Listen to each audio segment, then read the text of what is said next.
How much have you got on your PS1 games?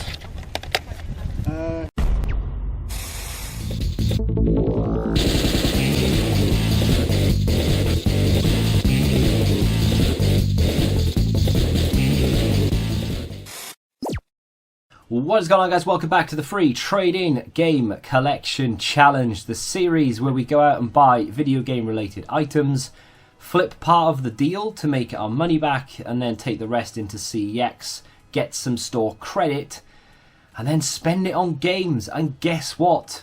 If all goes according to plan, that's exactly what we're going to do today. But not only that, we go to the boot sale, we acquire a console.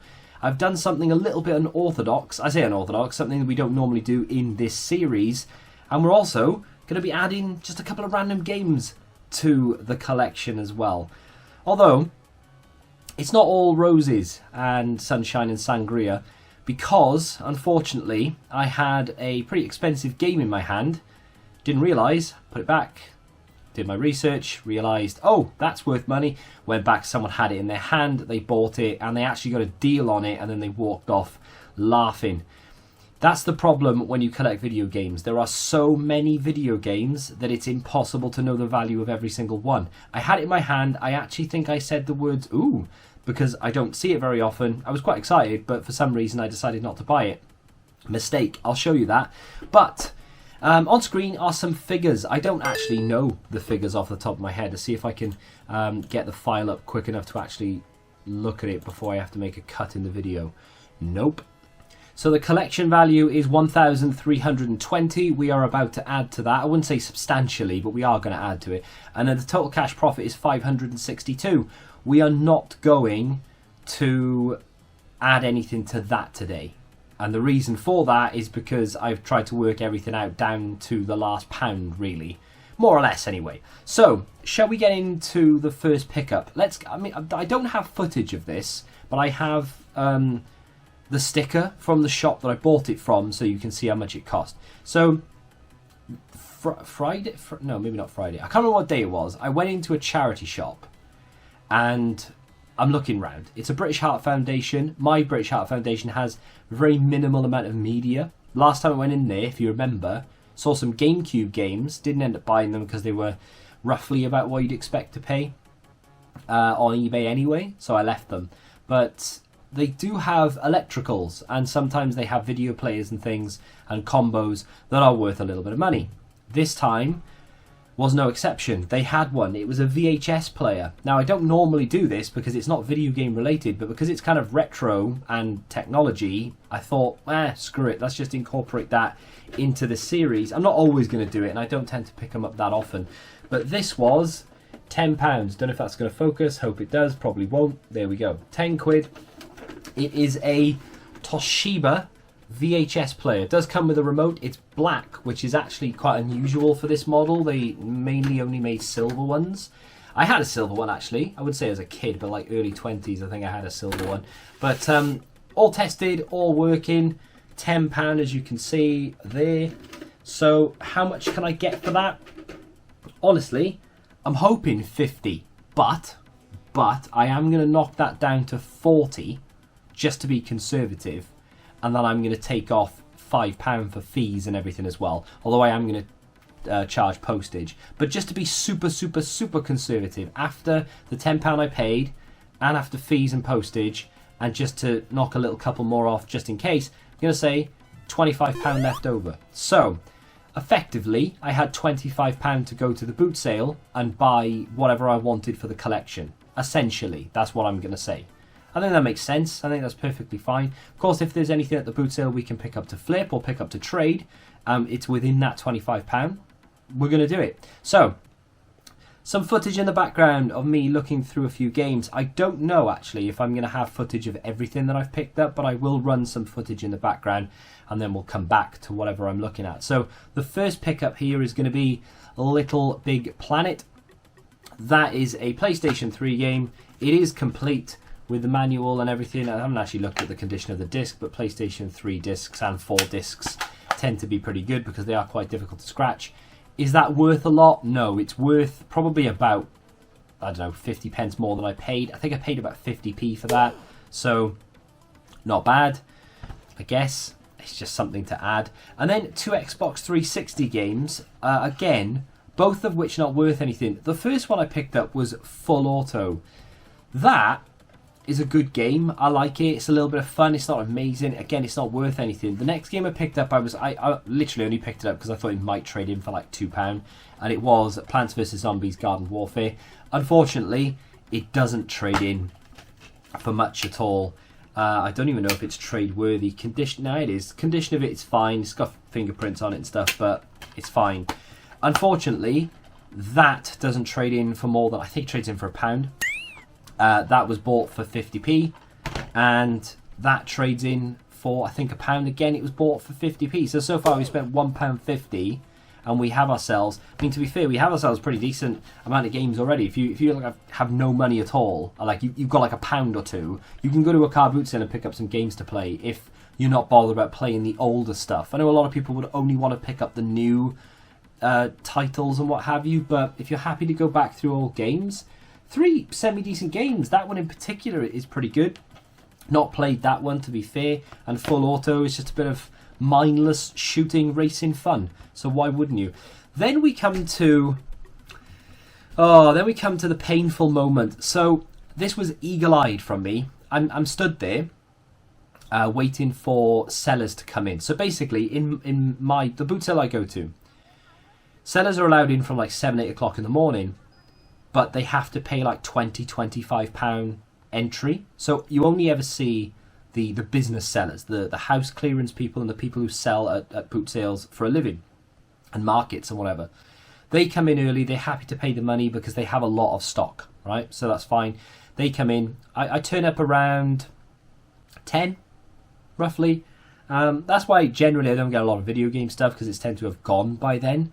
But anyway, I turn up at 10 o'clock, I have a little mooch around, I buy whatever I fancy, and then it's probably about half an hour to 45 minutes waiting for the rest of the sellers to be allowed in. I think it's then £10 a car, £5-10 a car. They queue up on the right, and the weather was fantastic, so there's queues for days. So many cars waiting to come in. But then I noticed someone, I don't know if they had permission to do this, someone was sneaking in with stock from that queue where the cars were waiting, and they were bringing all their stock over to just a random pasting table that was set up next to one of these business sellers. And it was about 10 minutes before they were allowed in. So all the other resellers and all the other people waiting were just way over the other side of the field waiting for them to come in, because when they come in they go round to the beginning. So they were all waiting at the beginning, ready to jump in people's boots and whatever. I'm over on the right hand side eating or drinking, was it drinking like Coke or eating chips or something? I see this guy come over with like tubs, and I'm like, he shouldn't be doing that. And then I notice some green cases in one of these tubs. I'm thinking, that is a tub of games. Flew over. Wife was like, where are you going? Didn't have time to answer, just kept running. And then he put the tub down, and I had first dibs. And I looked through it, and there was just PlayStation 1 games everywhere. There were some PS2 games and some of the random games as well, Wii games or whatever, but PS1 games galore. Now, the problem I have with PlayStation 1 games is I don't know enough. I know Resident Evil, I know Silent Hill, I know Star Ocean, I know the big hitters, but I don't know the 20, 30, 40 pound games. There are a lot of them on the PlayStation 1, and I don't know what's worth money and what isn't. So I'm flicking through these games, and I'm picking up, I wouldn't say banger after banger, but I'm picking up some decent titles, and I don't even realise it. The biggest one, WWF Funhouse. I think I played this very briefly as a kid, but I had it in my hand and I thought, I like that. I like the look of that. That could be fun. Some of the old wrestling games are worth money. That WWF Funhouse game is worth about 40, 50 quid. Maybe a little bit less, maybe 30, 40 pound, whatever. It was in good condition, complete with manual, no cracks in the casing. The condition is everything. I've sold Resident Evil games 10, 15 pound more than what the going rate is, just because the condition is fantastic. So I knew I could get decent money for that if I wanted to sell it. Although I didn't know that at the time. Put it back down, ask the guy how much, on your PlayStation 1 games. How much have you got on your PS1 games? $250 each. Right, okay. Unfortunately, like I said, I put it back down and I walked away. I didn't buy any. I walked away. And then I'm looking through the app. I'm thinking, I'm looking through. When I say the app, I mean CEX. I'm looking through CEX app just to get a general gist. Because you can go on eBay and have a look, but there's a lot of like bloat stuff on there. Like there's just random bump that people throw in, and it's like really difficult to find out individual prices. So CEX, I tend to go off there, a trade-in price, add a couple of quid, and I know that's how much I can sell it for probably. But anyway, typed in a couple, nothing. Then I typed in WWF Funhouse, and they trade it in for like 14, 20 pounds, somewhere in that region, and they sell it for like 30. I was like, turn around, and I ran back. There's already a guy there with a stack of games in his hand. I can't see what games he has. He offers a guy an amount. He takes it, walks away. I start looking through the tub with this other bloke who's looking at demos. People collect demos. It's weird, but they do. So he's looking through all the demos. I'm trying to find the game, and it's just not there. And it's gone. And I was absolutely devastated.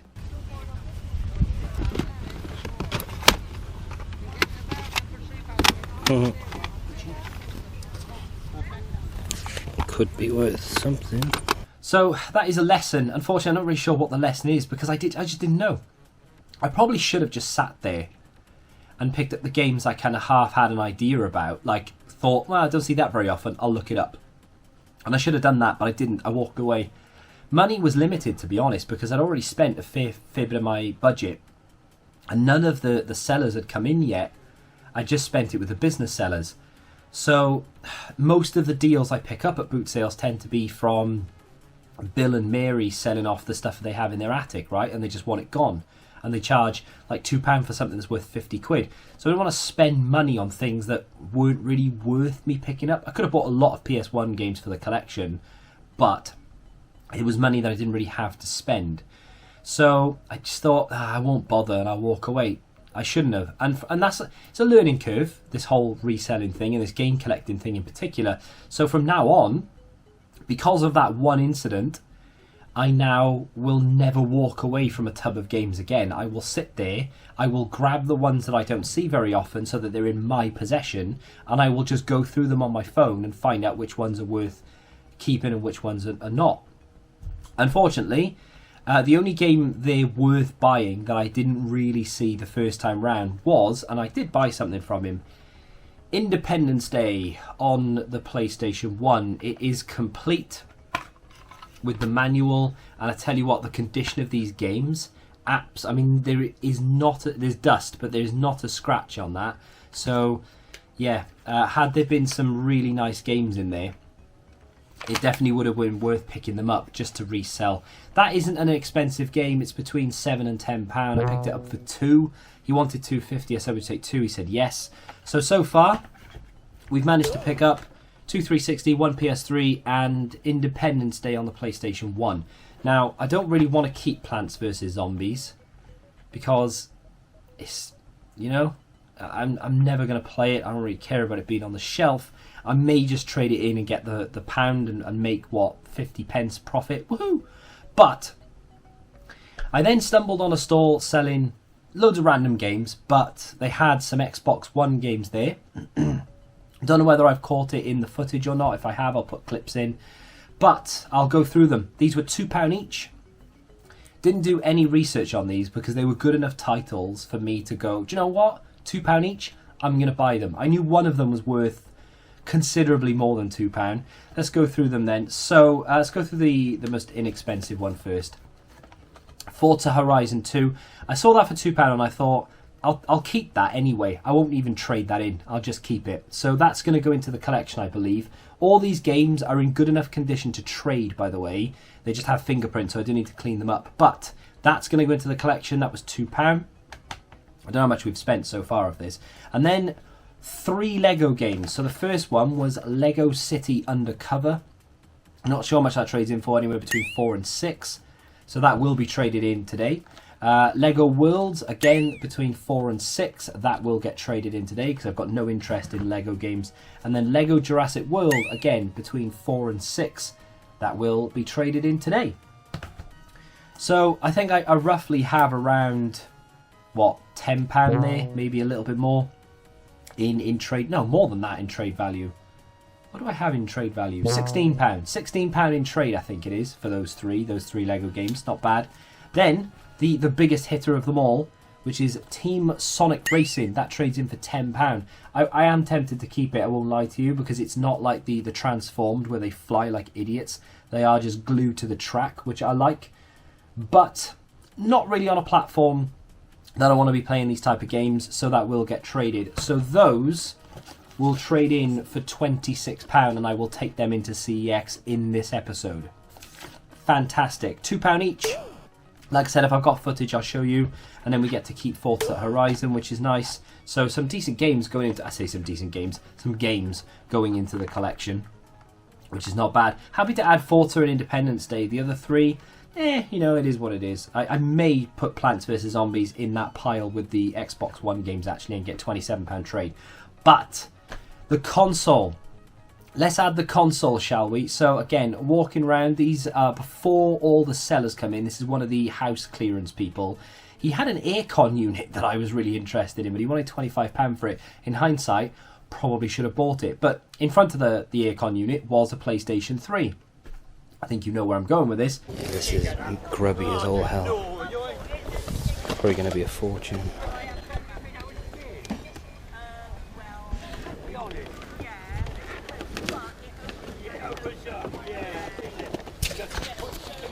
How much did you have on the PlayStation? Tenner. I did have to lead, but two of them were at Right. PlayStation 1. So you must have took power lead. I bought the PlayStation 3. So, in terms of value on this, I think he said £10, right? So this is one of the fat chunky boys. Unfortunately, it's not the 60 gig model. If it was, I wouldn't keep it. The 60 gig model plays PlayStation 2 games. I believe it plays PlayStation 1 games as well, which, you know, it's nice to have. And I suppose it means I could probably have got rid of my PS2. But the beautiful thing about the 60 gig model, more than the fact that it plays this, that and the other, is that it's worth a lot of money. I've sold several for over £150, £200. In fact, I picked it up for 40 quid on Facebook like last year and a half ago.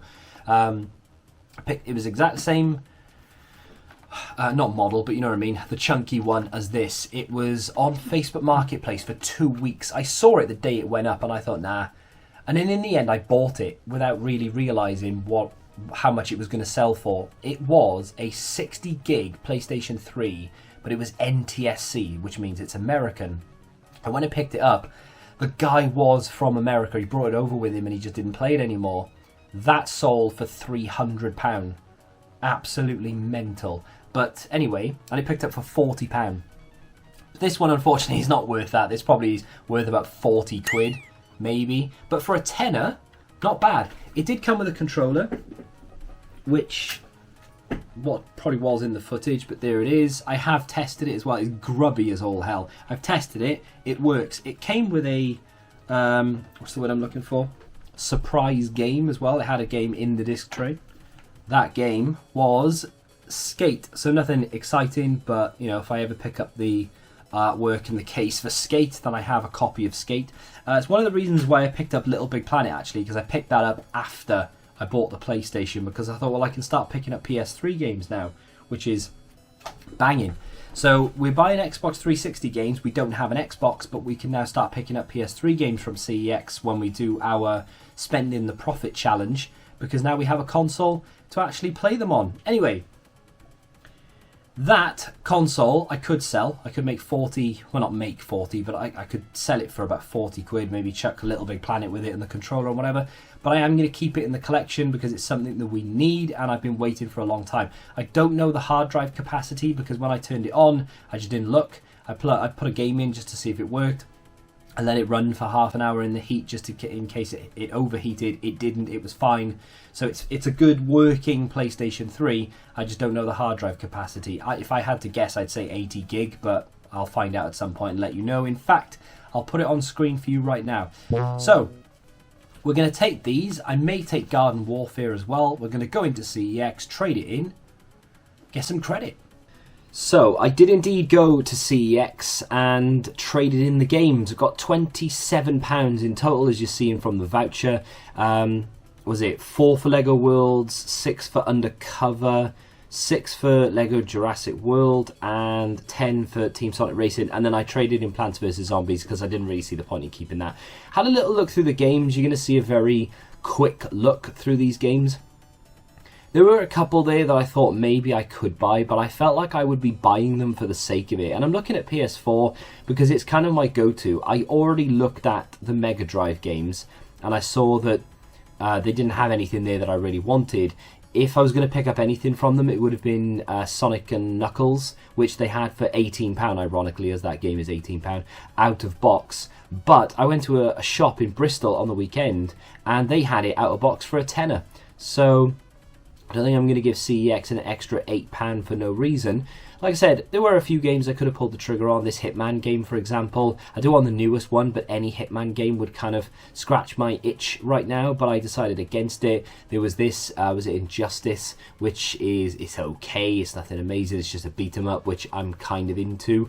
And there was another game as well, I don't know if I'm going to show you actually, Mad Games Tycoon. I've gone through that a lot. It was £28 when we first started this series, and I've sort of not picked it up, and I'm about to pick it up now actually. It was £28 when we first started. It's come down so much that it's now £15, which I think is now a respectable amount, and I was very much tempted, I was very much tempted to pick it up, but in the end I decided against it. So what did I pick up, I hear you scream? The answer is nothing. I didn't buy anything. We had a voucher of £2 from the 24th of June. Remember that whole, I'm sure you do, the debacle with me picking up Sonic transformed racing thing and it was faulty. I took it back. I bought Toy Story, took that back because it was faulty. Then we had the whole argument of why are you selling faulty games, why are you selling unboxed boxed game. Anyway, we had £2 back in credit, which is there, and then I got £27 for the games that you just saw me take in, so that's £29 in total. Why didn't I spend it? Well, like I said, I didn't really want to spend it for the sake of it, and now that we have that PS3, yes, I could have gone to the PS3 section and just done a big spree to try and build up the PS3 collection, because at the moment we have Little Big Planet, that's it. So I could have gone and bought 15, 20 games even, if I really wanted to, Skyrim and the like, and I could have just filled the shelf. So that was an option. However, I decided that it would have been a better idea to leave that for when we go in and spend the profit. Because when we go in and we spend profit, we need cheap games. So it's pointless me going in there and just buying up all the cheap games, because it's going to leave us in a bit of a pickle when it comes to me going in there and spending that £15 every week. So, as I already have a couple of other things worth trading in, which you'll see in upcoming episodes, I thought it best leave the £29 in my wallet for now. When we trade in some more stuff next week, then we'll have even more money with the money that we already have, and we'll have hopefully over £40-50 to be able to go and buy something substantial. I'm looking at a big game. You know, they've got a few glass cabinet worthy games in there, GameCube mainly. We haven't started the GameCube collection yet, which is something I would like to do. It's just very difficult in the UK in general. Just getting GameCube games is just not easy. I would say in the world it's probably not easy, but we have far less video game stores here than they do in the US. See all these people building these collections and they go into their video game stores and they've got loads of them and they've all got a GameCube section. We don't. We have CEX and maybe the odd independent one dotted around the place. It's just not that common. So for today's episode, we're adding an Xbox One game. We're adding that PlayStation 3. A few other little games here or there as well. We got some credit ready for next week. What a successful episode. I'm very happy about that. It is a real shame that I didn't pick up that WWF In Your House, now that I know how to say it. It is a big shame I didn't pick that up. There's a few other games in there as well, Warzone and a few others that I really should have bought, but I just didn't have the cash to buy them. I really needed to just make money in general for life, for living that week. So, unfortunately, the game collection had to take a bit of a back burner. Didn't use my initiative, and I should have looked up the price and I didn't, but it is what it is. That's going to do it for today's episode. Join me in a few days' time where we'll go and spend some more money in CEX trying to build up that PS3 collection now. And then after that, you'll see me at the boot sales again where we pick up yet another console amongst other things, and then we'll look to trade parts of it in and whatever. So if you have enjoyed this episode of the Free Trading Game Collection Challenge, do me a favour and hit that like button, subscribe to the channel if you're new, and until the next time, goodbye.